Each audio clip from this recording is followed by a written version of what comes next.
Hola jóvenes, es un gusto saludarlos nuevamente en este inicio de semana. Antes de empezar explicando el tema que tengo destinado para este día, quiero agradecer por el empeño, el sacrificio y la dedicación que están poniendo en este proceso educativo que ahora tenemos de manera virtual. Sé que no es lo que hubiésemos querido, no hemos decidido en ningún momento esta crisis sanitaria, sin embargo, sumando fuerzas, sumando esfuerzos, es como podemos lograr grandes objetivos y además de ello hacer que ese proceso educativo tan bonito no decaiga. Recuerde usted que no hay mejor fortuna en el mundo que el conocimiento, y entonces hay que aprovechar bastante estos recursos, aprovechar bastante que tenemos la oportunidad de aprender, aunque sea de esta manera virtual. Los invito a que sigamos con este ánimo, que le pongamos empeño, que le pongamos entusiasmo y nuestra mejor cara, porque no hay mejor forma de poder vencer las adversidades. Sin más preámbulos, vamos a abordar el tema del día de hoy, lo cual lo pueden encontrar en la página número 82 de su libro de texto. Este tema es el párrafo y las fichas. Les voy a proyectar una presentación, necesito que estén muy concentrados viéndola, porque explicaré en ella los tipos de párrafos que hay según su función. Es importante que sepan que hay varios tipos de párrafos, por eso los vemos según su función. Hay párrafos según su estructura, que los pueden ser narrativos, descriptivos, argumentativos, entre otros, mientras los que están según su función, que estos determinan un papel importante del contenido dentro de un texto, porque están los que nos dan la primera parte, los que nos dan todo el desarrollo del tema, los que nos explican, y están también el tipo de párrafos que concluyen un tema. Entonces es muy importante que sepamos diferenciar a qué hace referencia cada uno de los párrafos que existen. Y en el caso de las fichas, a saber la importancia de manejar estas fichas. Recuerde que cuando usted produce un texto como el que usted recientemente produjo, es importante que plasme toda aquella información que no es de su autoría. ¿Por qué? Porque esto le da veracidad a su texto, es decir, plasmar la idea de otro o el resultado de la investigación de otro en un texto que usted ha escrito le está dando veracidad, está argumentando el texto que hace. Entonces es de mucha importancia, no hay que tomarlo por el lado de que van a saber que coloqué dentro de mi texto algo que no lo pensé yo, pero eso por su parte realmente le da una forma como de credibilidad a lo que usted está escribiendo, porque ya otra persona lo hizo y esa opinión fue acertada. Más que todo, nosotros debemos saber muy bien, de manera minuciosa, tenemos que manejar aquellos escritores o aquellas personas, ya sean psicólogos o lo que sea, que hayan presentado una teoría y que esta ha sido aceptada y que ha sido muy utilizada, porque entonces le dará más credibilidad al texto que usted escriba. El objetivo de utilizar estas fichas es esa, además de ello que usted le ayuda a cuidar los derechos de autor. También recuerda que si usted utiliza una ficha, o usted cita, o no cita, mejor dicho, un texto, entonces usted puede llegar a tener problemas legales. Incluso si usted, por ejemplo, cuando llega a la universidad y usted viene y coloca información de revistas virtuales o de textos que encontró para poder ampliar su contenido en su tesis, usted puede ser penalizado si usted no justifica eso, porque es como violentar los derechos de autor de un texto. Entonces es muy importante que entendamos el objetivo del por qué vemos este tipo de temas. No es solamente por cubrir contenido, no. Además de aprenderlo, sabremos nosotros identificarlo en nuestra vida cotidiana porque realmente los utilizamos, y también saber la correcta manejación de cada uno de ellos. Entonces los invito a que presten mucha atención acerca del tema que abordaremos. Recuerde que cualquier duda que usted tenga puede abordarme en un horario prudencial de 7 de la mañana a 1:45 o en mi hora que es de atención docente, que es a las 5 de la tarde. Entonces, sin más preámbulo, por favor prestemos atención y cualquier duda, ya saben, estoy a la orden. Hasta luego.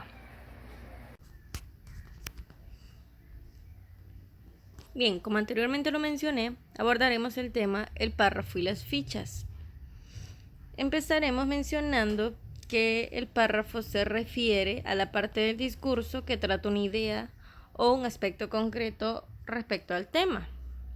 También podemos mencionar que es un conjunto de palabras y oraciones integradas de manera lógica, relacionadas entre sí armónicamente y en torno a una idea central. El párrafo, por su parte, básicamente es la unión de varios elementos, sintácticamente hablando, que giran en torno a una idea central o global del texto. Es importante que sepamos que este posee ciertas características, algunas bastante básicas que nosotros conocemos, como lo pueden observar el caso de que inicia con letra mayúscula y que termina con un punto final. Además de ello, podemos mencionar que posee una idea principal y una idea secundaria. La idea principal, que está de color verde, es la que expresa la idea o el sentido completo del párrafo. En ella nosotros podemos encontrar el tema o el aspecto del cual tratará nuestro párrafo, mientras por su parte la idea secundaria es la que nos ayuda a complementar y ampliar lo que ya hemos mencionado en la idea principal. Es importante que sepamos que en un párrafo el uso de idea principal y secundaria debe tener los rasgos de coherencia y continuidad, es decir, deben estar relacionadas, porque recuerde que la idea principal nos indica lo más importante que tiene el párrafo, como por ejemplo su tema o lo más básico, mientras la idea secundaria es la que nos ayuda a darle volumen únicamente, es decir, explicarlo más a profundidad, ejemplificarlo, y de esta manera nos ayuda a ampliarlo. Y por último, podemos situar el caso del tamaño que debe tener un párrafo. Por lo general, varía entre 4 a 14 renglones, según la intención comunicativa que el autor tenga y que busque transmitirnos. Sin embargo, debemos tomar en cuenta que un párrafo, cuando es muy extenso, en lo personal no lo recomiendo porque algunas veces corremos el riesgo de que rompamos la unidad textual o el hilo textual que tiene nuestro texto, nuestro párrafo. Además de ello, que tendemos a volvernos repetitivos, porque recuérdelo siempre, lo que nosotros vamos a tratar de plasmar, nuestra idea en sí principal de nuestro texto, va a ser relativa, pero relativamente corta. Entonces, el resto de contenido que agreguemos al párrafo básicamente será una idea secundaria o un conjunto de ideas secundarias que al final tienden a repetirse lo mismo y podemos aburrir al lector y el texto pues lógicamente cae en un desinterés. Como usted puede notar, hay un ejemplo de un párrafo. Vamos a regresar a esta diapositiva. Primero vamos a ver esta parte. Hay varios tipos de párrafos según su función y según su estructura. Según su estructura, los que ya nosotros conocemos, que son los párrafos descriptivos, narrativos, argumentativos, entre otros. Pero en esta ocasión abordaremos el párrafo según su función, es decir, el papel que desempeña dentro del texto. Están los párrafos introductorios, que se utilizan para plantear la tesis o el problema que se va a tratar dentro de nuestro texto.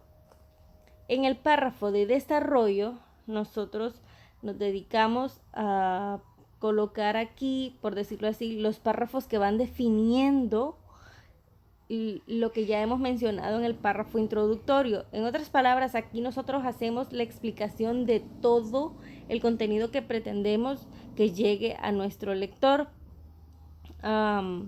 Estos párrafos pueden construirse mediante el comentario de un hecho, la enumeración de los diversos aspectos de un problema, o bien mediante la ejemplificación, la demostración, la argumentación y también la explicación de un procedimiento.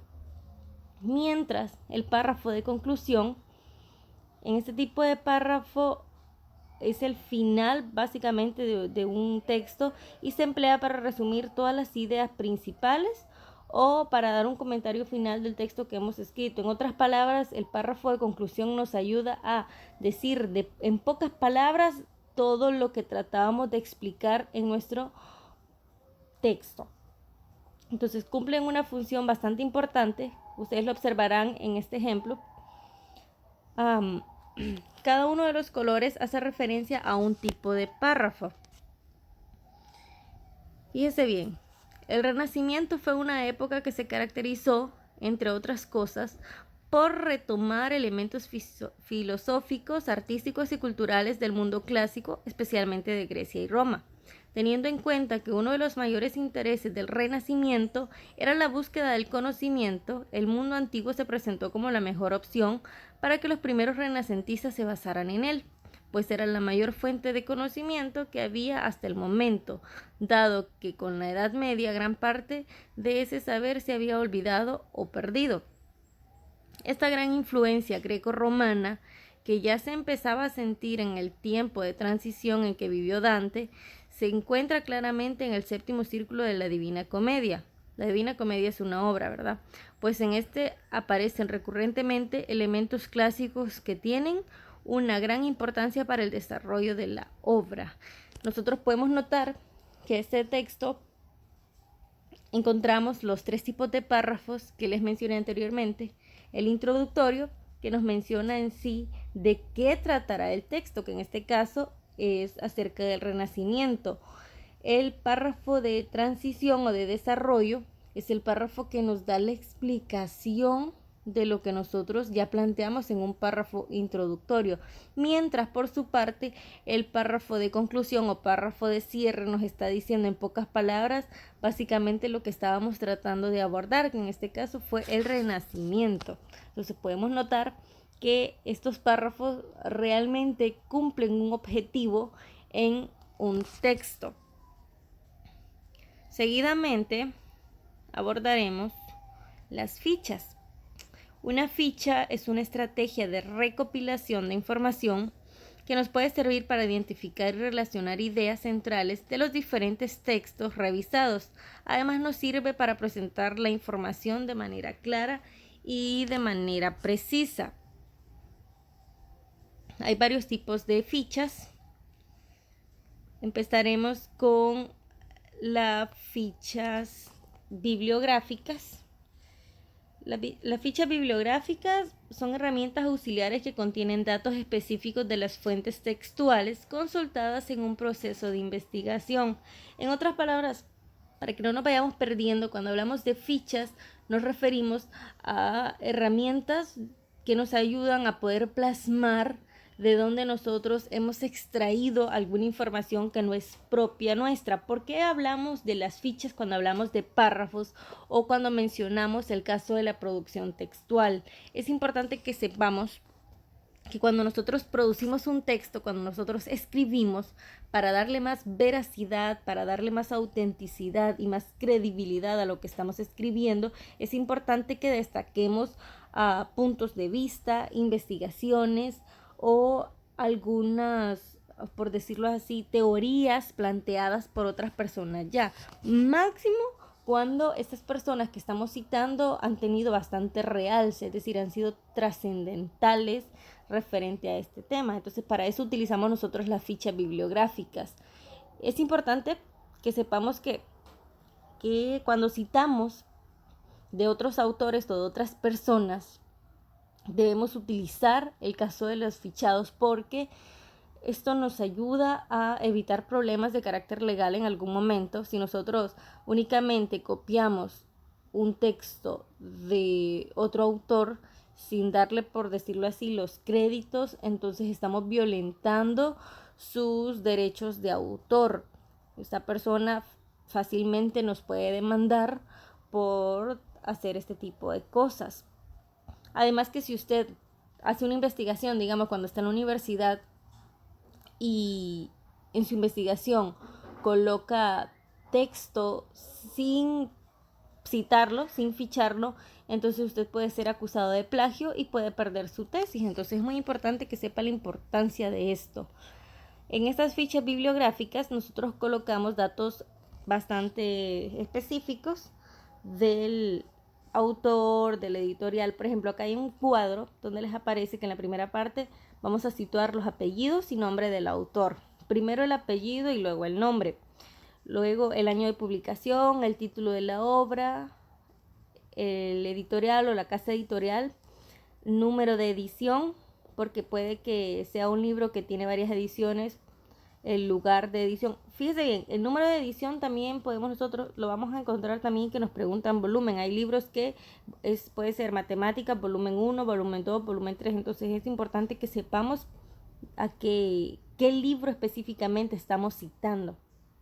el lugar donde fue la edición, el número de páginas que tenga, el número de páginas donde fue encontrada la información. Imagínense que usted está hablando acerca del párrafo y las fichas de un libro de la Real Academia Española o una revista virtual de la Real Academia Española que tiene, digamos, 80 páginas, pero la información del párrafo y las fichas usted la encontró desde la página 84 hasta la página 87. Entonces, esos números de páginas donde encontró la información serán las que usted va a colocar ahí. Aquí podemos notar, hay un ejemplo de una ficha bibliográfica. Aquí les aparece Ana María. Les coloco el nombre así, pero cuando nosotros vamos a citar, lo vamos colocando todo junto y primero se coloca el caso del apellido. Aquí no está el apellido de ella, pero primero es el apellido y luego el nombre. Luego va el caso del año de la publicación, el título de la obra, que en este caso sería Ortografía, la editorial, que es Limusa Noriega.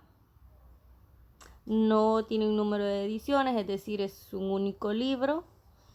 El lugar de la edición ya aparece aquí, que es en México, y el número de página, que fue en la página 95. Esta es un citado o es una ficha sobre un libro de ortografía básica, específicamente las reglas de acentuación, por si lo quieren buscar, donde nosotros podemos ver reflejado cómo se hace una ficha bibliográfica. Por otra parte, podemos encontrar las fichas de trabajo. Estas fichas de trabajo son una herramienta también que sirve para organizar la información usada en los trabajos de investigación de cualquier tipo y recopilan, resumen y dan información importante acerca del tema. Estas fichas básicamente nos facilitan la realización de monografías, informes o publicaciones, puesto que han sido elaboradas correctamente, hacen innecesarias las consultas adicionales a otras fuentes. Tradicionalmente nosotros las fichas de trabajo las realizábamos antes en cartulina de manera rectangular, pero con el desarrollo de la tecnología, la informática y todos los medios de almacenamiento electrónico, ahora se pueden archivar de una manera diferente, por decirlo así, en una computadora. Hay varios tipos de fichas de trabajo según su contenido. Está la cita textual, que contiene palabras exactas tal como el autor las plantea. No cambiamos absolutamente, es decir, copiamos y pegamos exactamente tal y como encontramos la información. Cabe destacar que este tipo de ficha nosotros las colocamos entre comillas. Claro, si tienen 40 palabras. Si son más de 40 palabras, entonces no colocamos comillas, sino que aumentamos la sangría para que comience más adelantito de lo habitual, de donde comienza un texto, para dar una idea de que esta parte o este fragmento no es de nuestra autoría. Luego están las citas o las fichas de resumen textual, que en estas nosotros agrupamos las ideas principales que tiene un libro, un párrafo o una página de la misma forma en la que se ha comprendido o la que lo ha comprendido el lector. En este caso seríamos nosotros. Hablamos de una ficha de resumen textual porque nosotros sí estamos copiando y pegando, pero lo estamos haciendo de manera más resumida, únicamente tomando las ideas principales, porque si tomamos las secundarias, al final no estamos haciendo una ficha de manera correcta, porque recuerde que las ideas secundarias únicamente ejemplifican, y tenemos una ficha de resumen textual, digamos, solamente de ejemplificaciones, sin contenido, por decirlo así, específico, entonces no tenemos absolutamente nada. Luego están las fichas de resumen parafraseado. En este tipo de ficha nosotros incluimos las ideas principales de un escrito redactadas con las palabras del investigador. Es decir, es aquel tipo de cita o de ficha donde nosotros venimos y copiamos una parte del texto, pero modificamos otro a nuestro gusto con nuestras propias palabras, de tal manera que al final de cuentas se verá inmerso dentro de ellas un poco de originalidad nuestra. Y por último están las fichas de comentario personal, que son las que contienen información de forma textual y opiniones emitidas por la persona que ha investigado el tema. Aquí nosotros podemos colocar ya nuestros puntos de vista partiendo de una cita textual. Posteriormente, encontramos las fichas hemeriográficas. Estas son herramientas también que nos sirven para recopilar información que han sido extraídas de periódicos y revistas. Los datos de estas fichas varían de acuerdo a algunos detalles de los datos bibliográficos o libros que estemos citando. Las hay de tipo generales y también están las analíticas. Hablamos de las generales, aquellas que describen los datos completos para hacer referencia a un número. Los elementos que contienen son por lo general el nombre de la publicación, lugar de la publicación, editorial, volumen, época, número y año. Mientras las analíticas, en estas describe únicamente el artículo y los datos se organizan siguiendo un orden específico. Generalmente nosotros hacemos fichas hemerográficas de, por decirlo así, textos que son de carácter periodístico. Por eso nosotros podemos encontrar el caso del periódico o las revistas. En conclusión, podemos destacar que todo párrafo se caracteriza por ser dueño de un conjunto de oraciones que, concatenadas a través de la unidad y la coherencia, proyectan una idea sólida y consumada y al final cumplen así la exigencia entre lo que pensamos, lo que queremos decir y lo que realmente decimos. Con esto concluimos esta clase. Espero que les haya sido de mucha utilidad. Espero verlos en la próxima.